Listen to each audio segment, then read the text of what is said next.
So, reasons why you might not want to move to Japan. And I can already see comments like, "Oh, you're a foreigner living in Japan and you're complaining about living in Japan." And that's not at all what I'm trying to do here. What I'm trying to do is show a perspective of somebody who's been living here for quite a while, and some things that a lot of people don't talk about.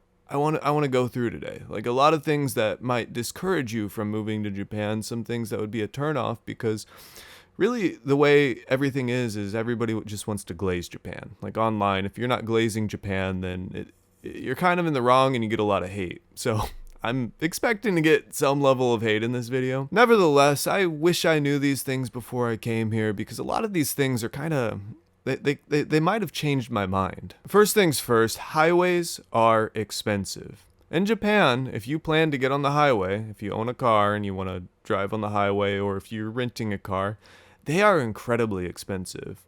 Just to phrase this in a way that you can really understand and grasp how expensive they are. I live about an hour and a half away from the heart of Kyoto, and I'm out here in the countryside, and if I want to get in my car, and well, I actually don't have a license right now. If I get in Chika's car and we drive to the heart of Kyoto, which is an hour and a half away, it's going to cost roughly $15 in highway fees. And then to come back, that's going to be another $15. So right there, that's $30 out of your pocket just to go to Kyoto, an hour and a half away. In the States, that's unheard of. In fact, we get angry when we have to pay like a $2 toll or something because paying for roads isn't something that us as Americans, we really think about as a necessity. Like it's not something that we want to do because the roads are funded by the government, right? However, here in Japan, if you want to go on the highway, and these highways are the fastest way to get places, then you're going to have to pay a premium. And the premium is very expensive. And there's ways to get around paying some of it. Like there's a route that we know where we can kind of take the back roads. By the way, the back roads are generally free. As far as I know, they're completely free, actually. But there's a route that we can take the back roads, right? And when we take the back roads, we can then get on the highway at another section. And that cuts the cost in half. However, it only adds about 7 minutes of travel time. But if we were to take the back roads all the way to the heart of Kyoto, that's going to cost like an extra hour of travel time. So there are ways around it. However, I have no idea how to Google search the most efficient route to save yourself money. Chika does all that. I've tried. I've looked at it, and it's too complicated for me to understand. I guess when you live somewhere and you drive a lot and you're maybe traveling from point A to point B so much, like all the time, you'll probably figure that out eventually. After spending a bunch of money to figure that out. I'm sure that's the case. Nonetheless, highways are very expensive, and this doesn't really apply to you if you're going to live in Tokyo or like some big city, Osaka, or in the heart of Kyoto, and you don't really plan on owning a car or whatever. But most people coming over here on like the JET program, you're probably going to be off in the country and you're going to need a car in the country. It's just how it is. So the next thing is parking. Now, you wouldn't think parking your car, especially if you're coming from the States, would be an expensive task. However, I've seen parking fees as expensive as $15 for 1 hour. Like, it can get absolutely absurd, and you have to understand it from this perspective of these cities weren't originally made for cars. Like, they've been around for thousands of years. Tokyo, Kyoto, Osaka, and these cities weren't designed specifically for cars. And since they weren't designed specifically for cars, and that came later within like the past 100 years, they are lacking parking spaces. So you're going to have to pay to park your car. Likely what's going to happen is we're going to spend $30, travel there and back, plus your gas, plus maintenance on the car, whatever, right? And then you got to pay probably $7, 1,000 yen to park. It kind of depends where you're going there. There's tons of little parking lots. Like you'll have a parking lot that has like 2, 3, 5, 6 slots for your car where you could park. And there's not much free parking anywhere. In fact, if you get an apartment, it's likely that they're going to charge you just to park your car at your apartment. And sometimes I've heard of that fee being absurd. Hundreds, $300, $400. Just absolutely absurd prices. I've heard of it. I've never experienced it myself. I watch a lot of Japanese YouTubers, and they've talked about like why they don't own a car Like their apartment specifically would charge them $300 a month, and to me that's absurd. So that's something else you need to consider. Again, if you live in one of the big cities and you just want to use the public transport system to get around, or a bicycle, or maybe even a motorcycle moped, those can be cheaper. You don't have to worry about this. While we're on the topic of driving, let's talk about driver's license. So I don't know if this was just a experience that I experienced. However, when I went to go get my driver's license, we were told, oh, you can't get your driver's license right now because you're a foreigner, and foreigners have a 3-month waiting list. This was specific to Kyoto. And if you don't know how it works in Japan, is wherever you're residing, wherever your apartment is, you have to go to a specific office. Mine is literally like an hour and a half away, maybe an hour 50 minutes away. But you have to go to that specific office if you want to get your driver's license. And there's only going to be one for foreigners. So Tokyo has its own, Kyoto has its own. I don't know if Osaka and Kyoto use the same one because it's kind of right there in the middle of both cities. It might be the same. I don't know. Bottom line is you have to go to a specific spot, and you can't, like, in America, there's tons of DMVs. You could go to any of them to get your license. But here in Japan, that's just not how it works, at least for foreigners. I don't know how it works for like actual people who were born here. Foreigners specifically, you got to go to a specific office to get your license. And I was told you have to wait 3 months. There's a 3-month waiting list. Just now, actually, those 3 months are up, and I should be able to go get my license, I think. But the weird part about it was, it wasn't like a reservation thing. They told me, hey, we're too booked up right now. We just can't take any appointments. Try again in 3 months. So it's not like, oh, you're on a list and now you can go take your test or whatever, right?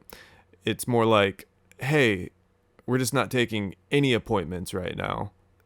Check back in 3 months to see if we are. I have yet to do that. I have yet to check back in because Chica's very busy and I want her to come with me if we're going to do anything like that. But that's just something to really think about. If you want a driver's license, they told me 3 months. That's insane. That's an insane amount of time to wait if you need something, especially if you're going to the countryside. That could be detrimental to your job, especially if you live far away from your work. I mean, you can always buy a bicycle, and that's one way to get around, and it is an efficient way to get around, don't get me wrong. Moving away from cars for a little bit, let's talk about bank accounts. So I moved here, and I'm living here, right? And I want to open a bank account because I want to be able to easily access my money. Like, there's no American banks here, so I can't just go to the bank and say, hey, yo, I need to get some money out of the bank. You pretty much have to rely on ATMs. So me and Chica went to try and open a bank account at the biggest bank in all of Japan because that just seemed like the best idea. And when we walked in there, they looked at me like I was crazy. I was crazy for wanting to open a bank account. And I felt like they were interrogating us. Chica did most of the speaking because my Japanese isn't to that level yet to where I can really talk about things on a conversational level, especially like a bank account. But they looked at me like I was crazy, and then after that, they started interrogating Chica, asking her all kinds of questions about me, like, why do you want a bank account? What's the purpose of you opening a bank account? Why would you need something like this? Almost like I was a crazy person for just wanting to open a bank account to put my money in to have deposits happen in. And I've never had that experience at a bank. We didn't try any other banks, but this is the biggest bank. And they told us basically, since you don't have a really good reason other than wanting to put money in the bank, that we're not going to let you open one. At least for 6 months. You have to live here physically for 6 months before you can open a bank account with us, and then we can talk. Surely there's a reason for this. If you're a foreigner, you have to wait 6 months after living here. I'd assume it has something to do with money laundering. I can't imagine it have anything to do with anything else. She did, however, tell us that there's something called Post Bank or something like that, Post Office Bank, that you can open an account with them, and it's a lot more lenient, which I have yet to do, but I just want it to be known that things are going to be tough and there's going to be a lot of rules against you because you are a foreigner. So something as simple as opening a bank, could take you 6 months, which is crazy to me. So the next thing, while we're talking about kind of like more personal things on a personal level, let's talk about phone numbers. So I've heard horror stories of phone numbers where people just aren't able to get a phone number, or there's like this triangle issue of, oh, you need a bank account, you need an apartment, you need all this other stuff, but then all this other stuff like an apartment, oh, you need a phone number, you need a bank account to get the apartment, but to get the phone number, oh, you need an apartment, you need a bank account, and it's like this circle of you can't get anything done. I've heard of this happening, but more specifically what I want to talk about when it comes to phone numbers is phone numbers can be hard for you to get. You're going to need a residence card. Like, you can't just come here on a tourist visa and get a Japanese phone number. And most likely, without paying exorbitant fees to your American American phone company, you're going to have to get a Japanese phone number, which I did for a while. And what they wanted to do every time I made a foreign call was charge me a crazy amount of money. I made a couple phone calls in 1 month back to America, and I was charged $475. I canceled that. Right now I don't have a phone number because I'm kind of scared to have anything like that happen again. However, there is one alternative, and what I currently do is I use a app called Nomad, and that gives me an eSIM, and that eSIM allows me to at least have phone data on my phone. And it's fairly affordable. It's like usually $20-$30. The price kind of goes up and down depending if they have a sale, but you repurchase it, and that lasts for about 45 days, and that gives you data so you can at least use data to get around. And most Japanese people, they generally use Line to communicate, which is an app anyway, so I can talk to Chica through that. And as of right now, since I don't have a job that requires me to use a phone, I don't have much of a need for a phone number. However, there are sometimes I come into a situation where I really wish I had a phone number, because you can be locked out of things. Like, let's say you make a YouTube account. YouTube's going to require you to have a phone number to verify yourself. So I luckily already had this account verified, so I don't have to really worry about that. Bottom line, I guess the point I'm trying to make here is phone numbers can be really annoying. Next thing is hard to get an apartment, and this is probably something that you've heard a lot. In fact, when you're scrolling Japanese talk or gaijin talk or whatever, right? Like the TikTok, when you're in the TikTok algorithm where there's foreigners talking, this is something they talk a lot about. So I'm not going to like talk too much about it, but getting an apartment can be incredibly difficult as a foreigner. No, I didn't have to go through this personally because Chica got the apartment. She did everything. If you have somebody doing all of that for you, then fantastic. You don't have to worry about it. But as a foreigner, a lot of people will not rent to you. That's what it comes down to. And it is what it is. There's also this thing called key money, which applies to a lot of apartment complexes, where instead of a deposit, you just give the landlord your first month's rent for free as a gift. That's it. And that's not just for foreigners, that's also for like Japanese people. This is something that you're going to have to experience. There are places that you don't have to do that. It'll advertise like no key money. But that is something that you need to think about. Like that, if your apartment's $400, $500, $600, $700 a month, then you're going to just have to give them that for free. If you can find an apartment to begin with, because the majority of landlords will not rent to a foreigner. I'm not saying they all won't. But the reason for that is, in Japan, there's no credit check or anything. So I think what's happened in the past is foreigners have come here and just left. They get an apartment for a year, but 3 months into it, they're like, Japan's not for me. Then they just dip out. And this, from what I've heard, has become more prevalent ever since the time where we all had to wear masks, where a lot of foreigners dipped out of the country because the mask times were around, so they thought they'd feel safer, feel better in their home country. So, they dipped out, and that left a lot of landlords high and dry with the rent money that they were supposed to get. And I think nowadays, it's probably just made it a lot worse. Again, I've never had to experience this, but it's something that I've heard constantly. So work. The next thing is work. Now, if you want to come to Japan and live here, most likely what's going to happen, you could come here on a school visa, but most likely you're going to come here on a work visa. And as far as I know, all work visas require some sort of degree, some sort of high school 4-year degree, and then you can come here to work. And most jobs that are offered, not all, there's a list online of highly sought after skills that they are looking for to bring into the country, like IT or nursing, which I can't even imagine how you would do nursing when everything's written in Japanese when you speak English, but nonetheless, that's on the list of highly skilled jobs. However, the most common job for foreigners is English teaching, or at least native English speaker foreigners. The most in-demand job, and probably what you're going to end up landing yourself, is an English teaching job. And I'm not going to say English teaching's bad. It's actually something I'm considering doing right now online through a platform, just to make a little bit extra side money. But the problem with English teaching is it does not pay very good at all. If you come through the JET program, which is a program that hires English speakers to be English teachers in Japan, likely they're probably going to give you an apartment or like pay for your apartment or something like that, right? Which is kind of cool. But what you're getting paid it's probably like $1,000-$1,500 a month, and it's not a lot to survive on. I know Japan, the money goes a lot farther here. So in America, I don't know how the hell you would ever survive on $1,000 a month.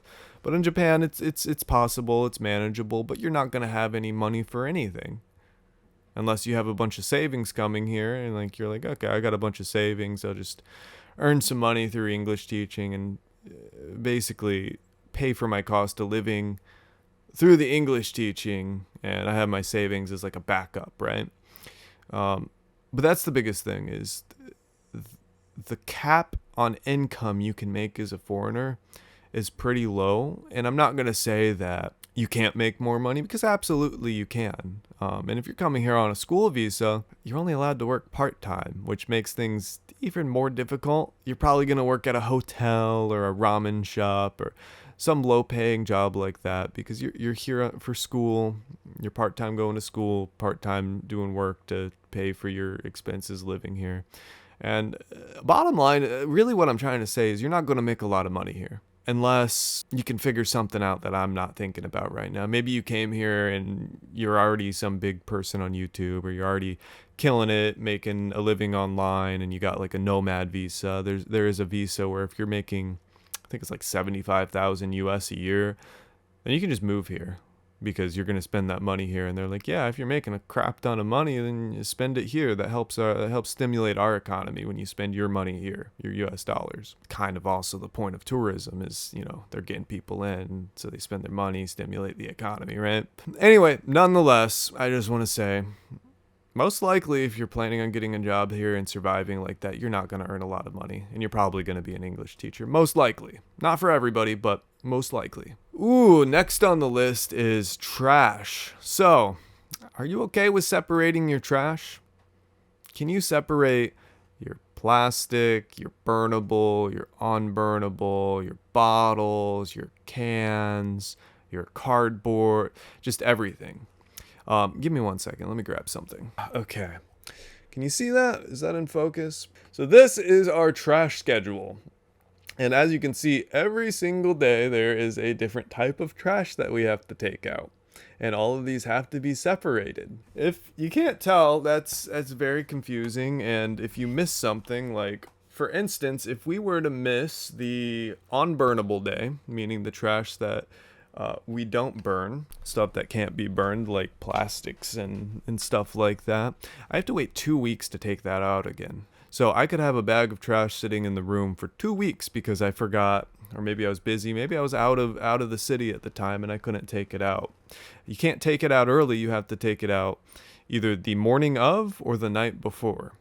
There's no other option. So if I miss trash day, and this has happened in the past because, I've taken little trips to Tokyo, little trips to Osaka. You've seen that on the channel, right? But, I might be out of the town on the day that I need to take the trash out, which causes a big trash pile up.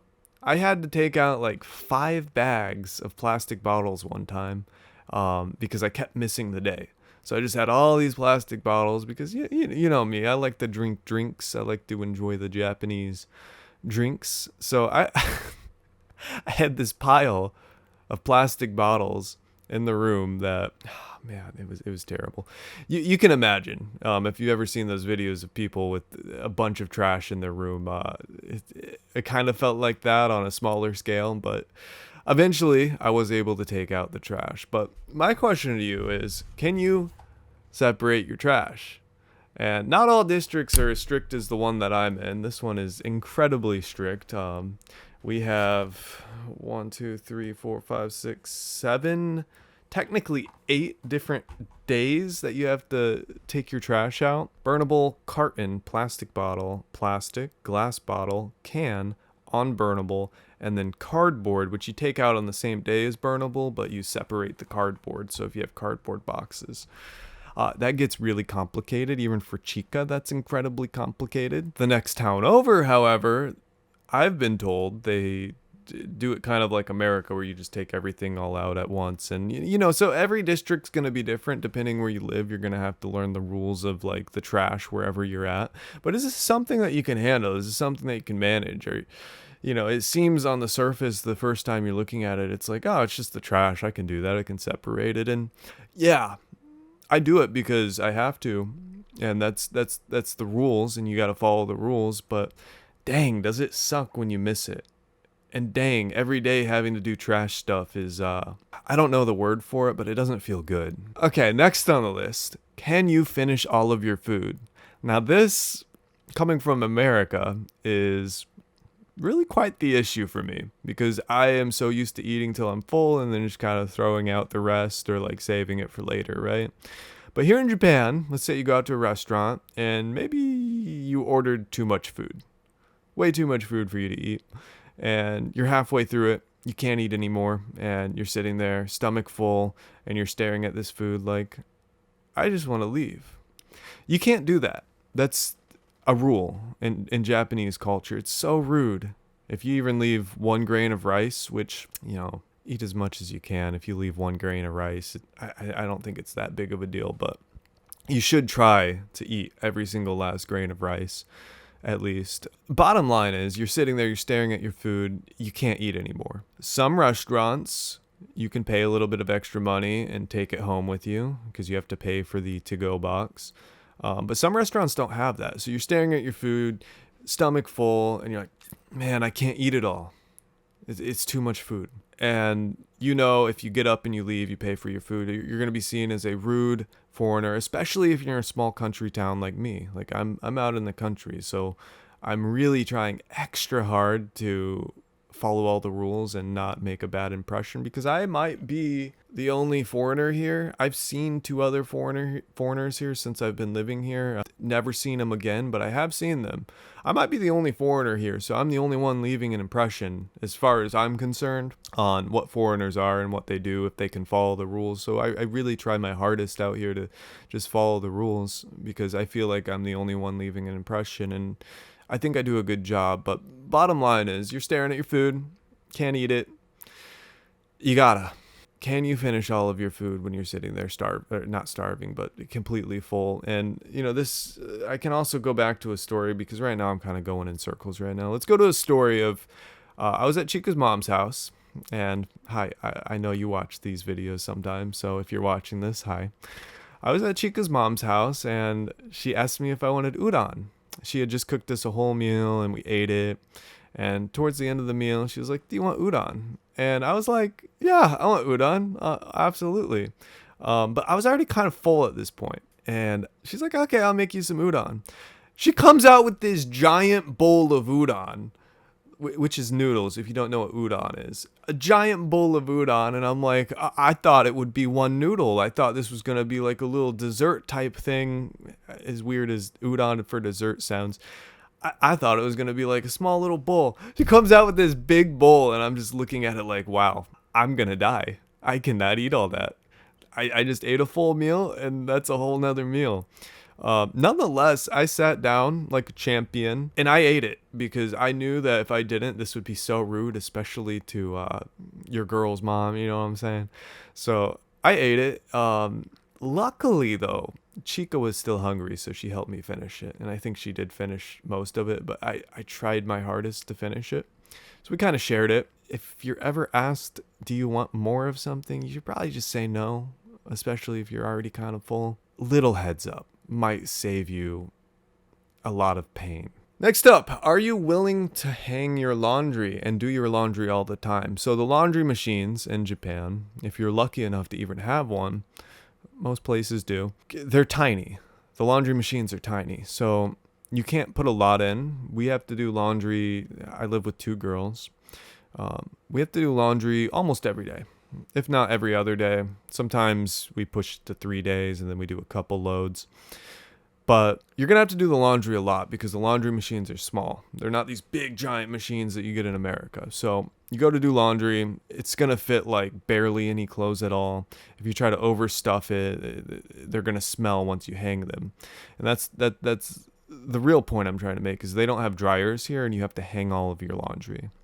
Which doesn't sound like that big of a deal because, oh, what's the big deal? You get up, you hang all your laundry, and then it's just hanging, and you just do that. But when you have to do that almost every single day, on top of, you got to do the trash every single day, and basically just daily chores that you don't have to worry about so much in America because the way I did it over there, I'd save laundry up for a week, throw it in the washer, the dryer, done. Here, almost every day, you're doing laundry, hanging laundry, and that's just something I want you to think about. Like, can you hang your laundry every day?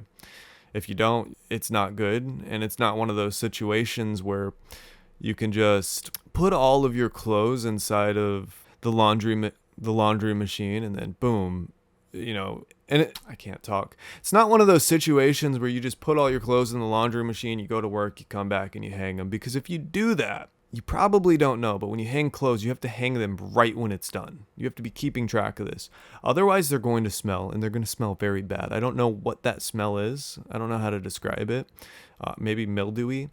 But if you don't hang them right away, it's going to smell, and that's going to be a problem, and you're going to be smelly for no reason other than the fact that you didn't know that you needed to hang your laundry, and that's something that I've had to learn over the years. I haven't been here for years, but over time, I've had to learn that I need to keep track of that in my head. That laundry machine's almost done. I got to hang that as quickly as possible, or there's a good chance those clothes are going to smell. Are you willing to let go of everything you love and know? So when you get here, especially if you're in the country, if you're in Tokyo, you're going to have more of things that you know and love. But for instance, we don't have a Burger King in my town. We don't have a Taco Bell in my town. And just a lot of things at the grocery store, you're never going to find things that are familiar to you. When I walk around the grocery store, and I think I've told you guys this before, but when I walk around the grocery store, I'm so lost. I'm so confused. Literally, I just go to the meat aisle and I buy meat. Sometimes I buy bagged rice. Because I don't know what any of this stuff is. It's all written in Japanese. I don't know how to cook. So everything I know and love, everything that I'm familiar with in America doesn't exist here. And that extends to the grocery store. That extends to every aspect of your life. With few exceptions, like some stuff in America, like Pokemon, it comes from Japan, so obviously it's going to be all over Japan because it's one of the biggest franchises. But a lot of things that you know and love just don't exist here. In fact, it even extends to like driving, because you drive on the left side of the road instead of the right side of the road. Even sitting in your car, you're on the opposite side that you sit. Like in America, you sit inside the car on the left side. Here you sit on the right side, which that might seem like a cool concept, like, yeah. But other things, when it extends to like the grocery store, it can get really complicated. When you're walking around stomach hungry, you don't know what to buy, so you just buy the most basic things that you know how to cook. For me, that would be a steak, because dude, I have no idea how to cook anything else. But really, it comes down to like you just got to let go of everything you know and love, and that comes to websites. Like a lot of websites won't function the same, and I think we're gonna talk about that here in a minute, so I won't touch on that too much. But like the candies that you're used to, the foods that you're used to, it's either gonna be really hard to find here, even if you're in Tokyo. Like Tokyo has a couple Taco Bells if you really want Taco Bell, but those Taco Bells don't serve the exact same food in America. It tastes very different, and it might taste better. In my opinion, sometimes it tastes better, but sometimes like the chips, like I cannot stand the chips. You just got to imagine that everything you know doesn't exist here. Everything's alien. And my question to you is, are you willing to let go of everything you love and know? Next thing is the language barrier. So obviously there's a language barrier here, and this kind of ties into the last point. It kind of ties into every point, but anytime you go to do something, unless you come here and you're completely fluent in Japanese, you're going to be very lost. And there is English all over the place to kind of help you get around, help you do things. A lot of restaurants have menus in English, so there are handicaps, I guess you could call it. But what it comes down to is everything's in a different language. Most people you speak to won't speak English. They might speak a little bit of English, which can be helpful. But you're coming to another country. You need to learn the language, or at least have a basic understanding of the language, at least on a conversational level. But this extends into things that get really complicated. Even if you are fluent in Japanese, you might not be able to read fluently, because kanji's even complicated for Japanese people. But everything here is paperwork, and without Chika, I would not be able to do, or I would not have been able to do as many things as I've been able to do here, because she's done all the paperwork for me, and all the paperwork's almost always in Japanese, and there's not much you can do about that other than either hire a translator, have a good friend, or have a girl that you're with that just kind of helps you out, does the really tough things for you. That's one reason I don't want to go to the DMV here. I don't think they call it a DMV, but the DMV here, we'll just call it the DMV. We're familiar with that term, right? To go to the DMV and get my license, because I don't know what I'm doing. I'm afraid that they're going to hand me paperwork, or they're going to speak to me with words that I don't understand, because my Japanese is on a baby level. I feel like it's like a kindergartner level where I can kind of converse. But when you start throwing bigger terms at me, I get really confused. So I kind of avoid talking to people, which almost sounds counterintuitive, right? Like you want to learn Japanese, but you're avoiding talking to people. But it is what it is, because I don't want to like waste somebody's time by trying to talk to them, and then they're having a conversation, I'm having a conversation, and then all of a sudden they're like blah blah blah blah, and I'm like, what does that mean? And then you get stuck on one talking point for like 20 minutes, and you've just wasted a bunch of their time. And I feel like I just need to practice more at home before I do you get what I'm saying? I don't need to go on this tangent. We're getting away from the point, but the point is everything's in Japanese, and there's a lot of paperwork in Japanese, and unless you have somebody helping you, or you're absolutely fluent and confident in your own Japanese speaking capabilities, it's going to be a challenge. And are you okay with that? Are you okay with that challenge? Keep in mind that Google Translate a lot of the times doesn't translate correctly. Like if I point Google Translate at my at the little remote control for the air conditioner, it translates that into some weird English. Just keep that in mind. Even your Google Translate's not going to work that great. And if you are here, it works decently. You can take pictures of Japanese. Like if you have a Japanese only menu, you can take a picture of it and probably find something on there that you're willing to eat. Next point, small living. So it's no secret, everything in Japan's small. Your apartment's going to be small. Are you okay with that? Can you live in a small space? Probably so small that it's a studio apartment, it's the size of a room, and you have enough space for like a bed, a desk, and maybe that's really all you have space for. Plus, you got to hang your laundry in your house, so there's a good portion of your house or apartment that's being taken up by laundry hanging. There is a lot of laundry in this place. Again, I live with two girls, and we're out in the country, so we're able to get a bigger, more spacious place for an affordable price, because we're in the country, and let's be honest, most people, the majority of people live in the big cities. But is that something that you're okay with? Can you live in a small space? Can you live with very few items? Can you live kind of like a minimalist? Because you're not going to have space for a whole bunch of things. Just keep that in mind. Think about it. So the next thing is no return warranty. So what I found out when I bought this monitor, I bought a computer monitor, right? Spent like $100-something on it, which you would think would give you a pretty decent monitor. I take it home, I look at it, and I plug it in, and I'm like, ooh, I don't like the quality of this thing. This thing doesn't look that good. It's a little pixely. It's more pixely than I thought. The display model in the store didn't look this bad. It's kind of hard to read things. It kind of works. It kind of gets the job done, but it also feels like one of those early, like this is the first flat screen they ever made. I really messed up. So I asked Chica, like, what can we do? She calls the store and they're like, hey, we don't have a return warranty. You can't just return things in Japan like in America. You buy anything from a store, almost every store has a return policy as long as, you haven't opened, well, I guess you could open it, but as long as you haven't like damaged it, as long as it's still in good shape, then you can generally return things. Like if you bought a laptop from Best Buy, you can go back and return it. However, in Japan, that's not the case. If you buy something, you're stuck with it. So we're sitting there with the language barrier and you're looking at stuff in a store and you say, oh, I want this.